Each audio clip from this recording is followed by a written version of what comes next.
Now, I just briefly want to make the people understand, how can anyone do something like this? And for that, I have to explain to you what is RSS. RSS, Mr. Narendra Modi is a life member. RSS was an organization that was inspired by Adolf Hitler and Mussolini, came about in 1925. They believed in racial purity, racial superiority. They also believed they were an Aryan race, like the Nazi believed they were an Aryan race. All that I'm saying can be verified. This is the time of information revolution. You can Google all this, what I'm saying. But it is very important for me to explain this to you so you know what is happening in India.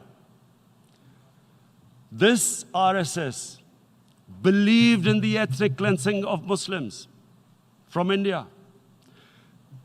At one point, there was racial superiority of the Hindu race. Secondly, it was hatred for the Muslims and for the Christians, because they believed that this golden age of Hindu civilization was stopped because of Muslim rule centuries back and then the British rule of India.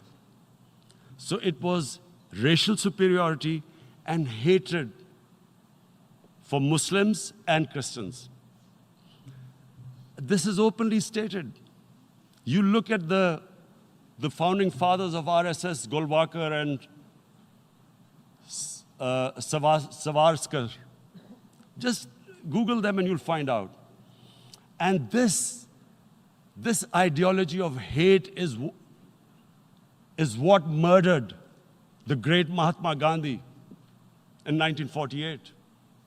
It was this ideology of hate that made Narendra Modi in 2002 do a pogrom against Muslims in Gujarat when he was the chief minister. He allowed 3 days for these RSS goons who were inspired by the Hitler brown shirts. They actually wear brown shirts. This RSS, the Congress Home Minister gave a statement that in RSS camps, terrorists are being trained. And these terrorists butchered 2,000 Muslims and 150,000 Muslims were made homeless. That what sort of a mindset would lay siege to 8 million people with 900,000 troops? Women, children, sick people, locked in as animals. In fact, of what I know of England, if 8 million animals were locked in, the RSPCA would have made a lot of noise about it. These are human beings. And Mr. President, what comes with racial superiority, these illusions of Aryan superior race, is arrogance. The two go together. And it's arrogance that makes people make mistakes and do stupid things. Cruel things like what Narendra Modi has done. It's sheer arrogance. And it's arrogance that has blinded him from the fact that what is going to happen when the curfew is lifted? Has he thought about it? This hasn't been thought through. What is he going to do when he lifts the curfew? Does he think that people of Kashmir will quietly accept the status quo because India has changed the constitution and taken away the special status? They'll accept that? Mr. President, 100,000 Kashmiris have died in the past 30 years because they were denied the right given by the United Nations, the right for self-determination. 100,000 have died and 11,000 women have been raped. There are 2 United Nations human rights reports on this. The world hasn't done anything because India is a huge market, 1.2 billion people. Sadly, the material prevails over the human. But this has serious consequences. Again, I repeat, that's why I'm here. Look, what is going to happen when the curfew is lifted will be a bloodbath. The people will come out. There are 900,000 troops there. They haven't come to, as Narendra Modi says, he's done this for prosperity of Kashmir. This is supposed to be for the development. These 900,000 troops, what are they going to do when they come out? There'll be a bloodbath. Has he thought it through what happens then? Mr. President, has anyone thought that what happens when there is a bloodbath? What do you think the impact will have on people of Kashmir? What do you think they will think? The way they have been boxed in their houses, treated like worse than animals, no rights. Thousands of all the political leadership has been arrested, taken out of Kashmir. Even those Kashmiri leaders who were pro-India have been taken out. 13,000 boys have been picked up and taken to God knows which destinations. So what do they think? What will the people of Kashmir do when they lift the curfew? They will be out in the streets. And what will these soldiers do? They will shoot them. They've already used pellet guns, blinded young boys. In the last 6 years, the 5 years, the oppression that has gone on in Kashmir. And so, Kashmiris will be further radicalized. Mr. President, there will be another Pulwama. And guess what? India will blame us. They're already blaming us. They're saying all this is happening because of Pakistan. One of their defense ministers said, there are 500 terrorists lined up on the border to go in.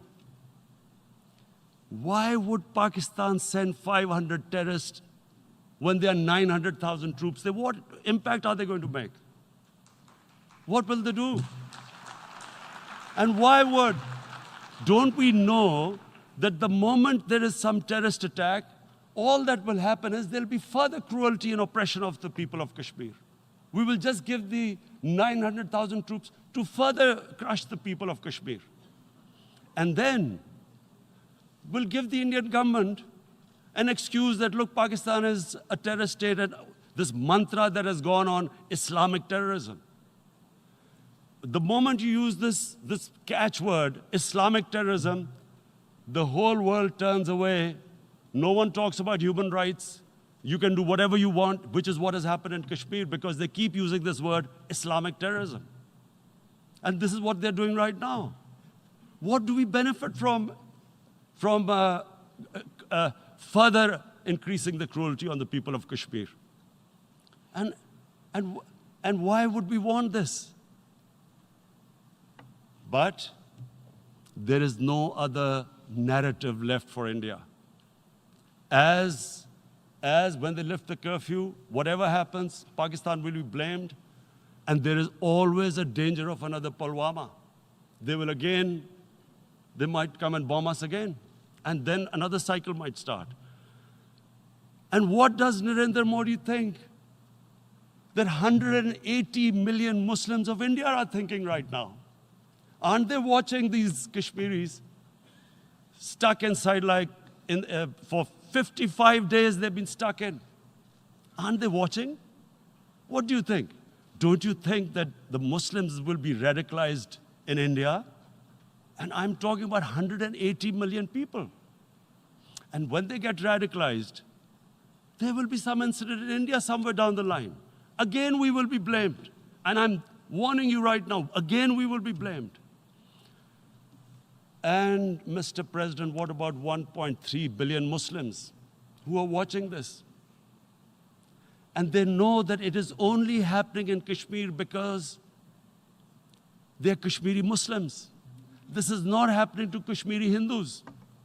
They know that this is happening because of their religion. So what do you think they will be thinking? What do you think the Jewish community would think if they were, forget 8,000 Jews stuck like this?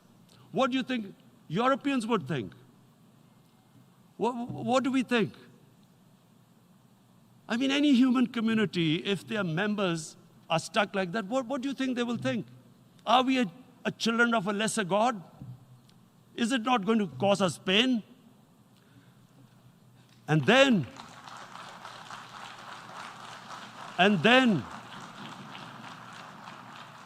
I'll tell you what will happen. People will, in the 1.3 billion Muslims, someone will pick up arms. I know we've been brought up with films, Western films. This good, decent guy doesn't get justice. He decides to pick up a gun and start seeking justice. There was a film made in New York, famous film called Death Wish. This guy gets mugged by and his family, his wife gets killed or something. He can't get justice. He picks up a gun and he goes around shooting muggers. And the whole cinema cheers him on. So what do you think the Muslims are thinking right now? If there is a bloodbath, there will be Muslims becoming radicals, not because of Islam, but because of what they will see, that there's no justice when it comes to Muslims. There were Rohingya Muslims, Myanmar, who are, God knows, almost 1 million people out, ethnic cleansing. What was the response of the world community? So what do you think will be the response of 1.3 billion Muslims? I picture myself. I'm in Kashmir. I've been locked up for 55 days. I have heard about, and there are rapes, Indian Army going into homes, soldiers. Would I want to live this humiliation? Would I want to live like that? I would pick up a gun. You're forcing people. You are forcing people into radicalization. When people lose the will to live, what is there to live for? And this is what, if you can do this to human beings, you are actually radicalizing people. And so, Mr. President, I want to repeat here, this is one of the most critical times. There will be a reaction to this. Pakistan will be blamed. 2 nuclear-armed countries will come face to face like we came in February. And before we head in that direction, the United Nations has a responsibility. This is why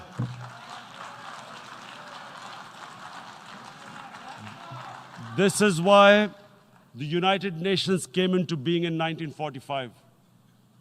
You were supposed to stop this happening. I feel we are back to 1939, Munich.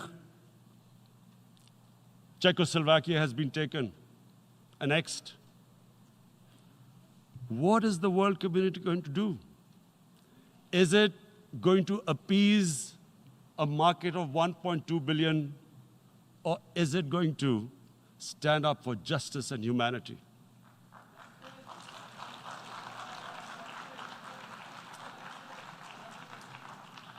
If this goes wrong, you hope for the best, but be prepared for the worst.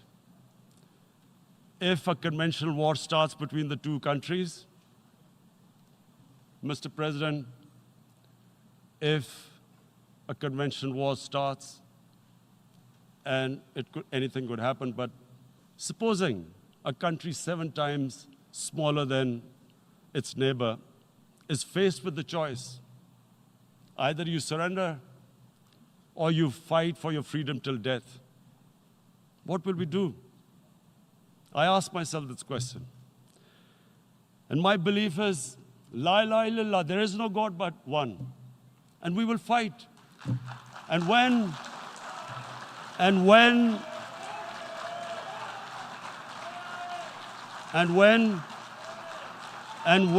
a nuclear-armed country fights to the end, it will have consequences far beyond the borders. It will have consequences for the world, which is why I repeat I'm here. Because I'm warning you, it's not a threat. It's a fair worry that where are we headed? And I've come here to tell the UN, you've got to, this is a test for the United Nations. You are the one who guaranteed the people of Kashmir the right of self-determination. They are suffering because of that. And this is the time. This is the time not to appease like in 1939 appeasement took place. This is the time to take action. And number one action must be that India must lift this inhuman curfew, which has lasted for 55 days. It must free all political prisoners, and especially those